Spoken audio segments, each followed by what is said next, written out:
पक्षाच्या वतीने जाहीर करण्यामध्ये येतील।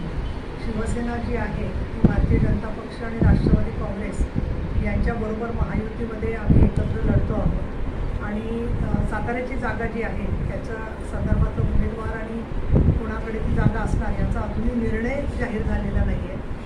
आपल्याला कल्पना आहेच, मी शिवसेनेची नेता आहे, त्याचबरोबर विधान परिषदेची उपसभापती आहे, त्याच्यामुळे डायरेक्टली कोर्टात चालणाऱ्या केसेसच्या संदर्भात मला उत्तर सांगता येणार नाही। परंतु महत्त्वाचं म्हणजे ही निवडणूक कशावरती लढली जाणार आहे त्याच्यामध्ये एक गोष्ट स्पष्ट आहे की विकास, त्याचबरोबर रोजगार, पायाभूत सुविधा आणि देशाची जागतिक स्तरावरती आणि उद्योगामध्ये होणारी प्रगती, हे सगळे मुद्दे NDAच्या बाजूने आणि महायुतीच्या बाजूने समोर मांडले जात आहेत।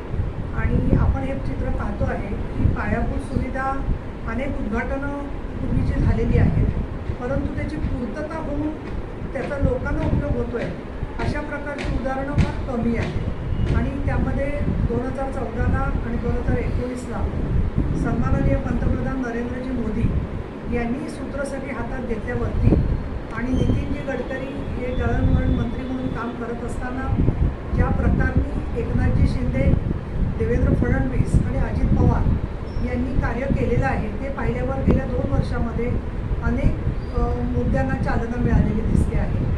सन्माननीय शंभूराजे देसाई या जिल्ह्यामधले आमचे प्रतिनिधी आहेत, मंत्री महोदय आहेत आणि त्याचबरोबर आज आपण पाहतो आहे की महिलांचे प्रश्न हे राजकारणामध्ये केंद्रस्थानी यायला लागले। महिलांना प्रतिनिधित्व जरी 2029मध्ये लोकसभा आणि विधानसभेत मिळणार असलं तरीसुद्धा अगदी लोकसभेच्या होणाऱ्या विशेष अधिवेशनामध्ये नमो स्त्री शक्ती वंदन विधेयक हे पंतप्रधान नरेंद्रजी मोदी यांनी मान्य केलं आणि लोकसभेमध्ये अगदी अल्प म्हणजे 2 व्यक्तींनी विरोध केला, तर राज्यसभेमध्ये 100% उपस्थिती आणि 100% खासदारांनी त्याला पाठिंबा दिला। हा फरक गेल्या 25 वर्षामध्ये झालेला आहे की जे विधेयक पूर्वी फाडून टाकलं जात होतं, त्याचे तुकडे करून टाकले जात होते, जे विधेयक आल्यावर गुपचूप इंटरनेटवरून द्यावं लागत होतं, तर त्या महिलांच्या सक्षमीकरणाच्या प्रश्नावर केंद्र सरकार आणि राज्य सरकारने स्वतःची इच्छाशक्ती उभी केली आहे हे चित्र आपल्याला दिसतं आहे। 1996 साली लोकसभेमध्ये हे विधेयक देण्यात आलं होतं।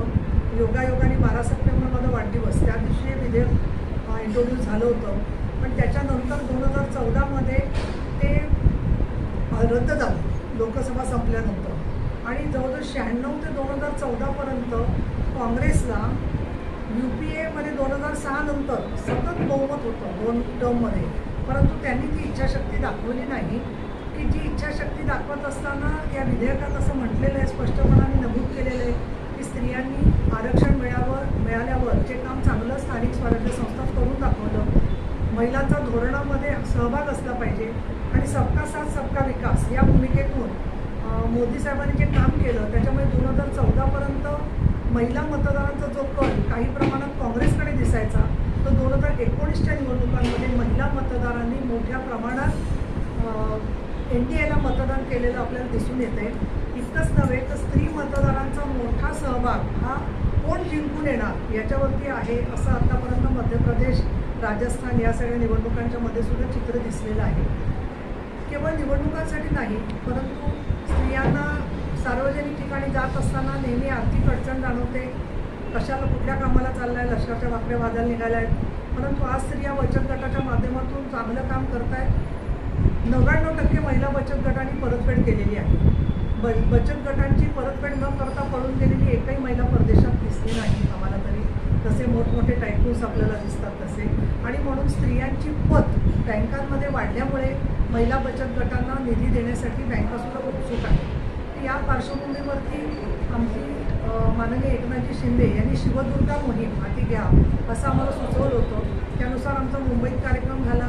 आज आम्ही पदाधिकाऱ्यांना बोलावलेलं आहे आणि त्यांना 5 प्रश्नांवरती चर्चा करायला सांगितली। आमचा हेतू हा आहे की त्यांचं मत आमच्यापर्यंत पोचावं आणि त्यांनासुद्धा कामाच्यामध्ये अधिक सुलभपणाने न्याय मिळवून घेता यावा।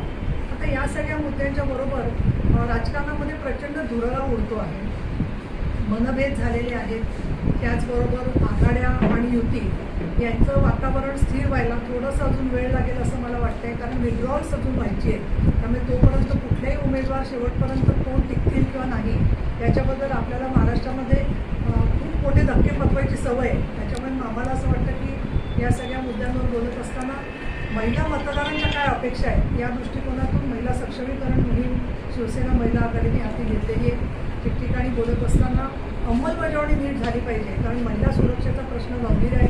अनेक ठिकाणी आपल्याला चित्र दिसते, मुलींच्या अपहरणाच्या केसेस झालेल्या आहेत. पण एक आकडेवारी अशी आहे की 80% यातल्या मुलींना पोलिसांनी परत त्यांच्या गावी पोहोचवलेलं आहे. पण त्या परत त्याच चक्रात सापडू नये म्हणून सुद्धा काम करावं असं आम्ही स्वतः देवेंद्र फडणवीसांना सभागृहामध्ये मी सुचवलेलं होतं आणि ते सरकारने स्वीकारलेलं आहे. तर या सगळ्या मुद्द्यांच्या बरोबर आमची अपेक्षा ही आहे की महिला मतदारांचा सहभाग वाढला पाहिजे आणि त्यांच्या अपेक्षा सर्व उमेदवारांनी समजून घेतल्या पाहिजे. या दृष्टीने एकनाथजी शिंदे यांनी हातकणंगले आणि कोल्हापूरला मोठे महिला मेळावे घेतले होते. शासन आपल्या दारी कार्यक्रमात महिला लाभधारक मोठ्या प्रमाणात आहेत. रोजगाराचे मेळावे अनेक ठिकाणी घेतलेले आहेत. उच्च आणि तंत्रशिक्षण विभागाने 8 लाखाच्या आत ज्या मुलींचं पालकांचं उत्पन्न आहे त्या सगळ्यांना फी माफीची घोषणा जूनपासून ऑलरेडी केलेली आहे. म्हणजे तो आचारसंहितेचा प्रश्न नाही आहे. आणि दुर्ग, किल्ले, विविध तीर्थक्षेत्र या ठिकाणी सुद्धा त्यांच्या पायाभूत सुविधांसाठी पंढरपूरसाठी जवळजवळ 300 कोटीचा निधी दिलेला आहे. प्रत्येक जिल्ह्यामधल्या दुर्ग, किल्ले आणखी पुरातत्व विभागाच्या वास्तू यांना जतन करण्याच्या दृष्टीने आम्ही तसे प्रयत्नशील आहोत.